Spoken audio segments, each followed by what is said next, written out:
परमात्मा, तुमच्या कृपेने जीवनरूपी प्रवास अतिशय आनंदात पार पडला. बस तुमच्या कृपेने अगदी गोड मुलं माझ्या सोबतीला आली, सुविद्य पत्नी माझ्या जीवनामध्ये आली. परिणाम स्वरूप हा संसाराचा 70 वर्षाचा काळ अगदी आनंदात निघून गेला. कुठेही काही अडचण नाही. बस आपल्या लेकरांचा खूप त्यांच्या जीवनामध्ये खूप अभिमान होता आणि त्यांच्या जीवनाची खरी संपत्ती हीच त्यांची लेकरं आहेत मायबापू. नाहीतर मोठमोठ्या ऑफिसरची मुलं आज रिकामी वात्रटपणा करताना दिसतात, रिकामी फिरताना दिसतात, काही उद्योग करत नाही. खरंच अण्णांचं कौतुक केलं पाहिजे की त्यांच्या जीवनामध्ये त्यांनी जे सत्कर्म केलं त्यांच्या लेकराला कामी आलं आणि आज संपूर्ण वैभवशाली कुटुंब म्हणून हे कुटुंब आज या नगरामध्ये उभं आहे, या पारोडा शहरामध्ये उभं आहे.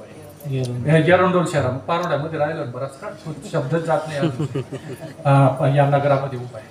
मायबाप आपण सगळेजण शिरा खातो, आपण सगळेजण शिरा खातो. शिऱ्यामध्ये आपल्याला काजू दिसतात, बदाम दिसतात, रवा दिसतात, पण मायबाप खरं सांगा, ज्याच्यामुळे आपल्या जीव तो शिरा खऱ्या अर्थाने गोड झाला ती साखर दिसते का? ती साखर दिसत नाही. पण खऱ्या अर्थाने तो शिरा कोणामुळे गोड झाला? साखरामुळे. तसं आज हे जे इंजिनियर आहेत, डॉक्टर आहेत, शिक्षक आहेत, हे जे वैभवशाली लोक आपल्याला दिसतात त्याला कारण अन्नारूपी साखर आहे. विठ्ठला विठ्ठला.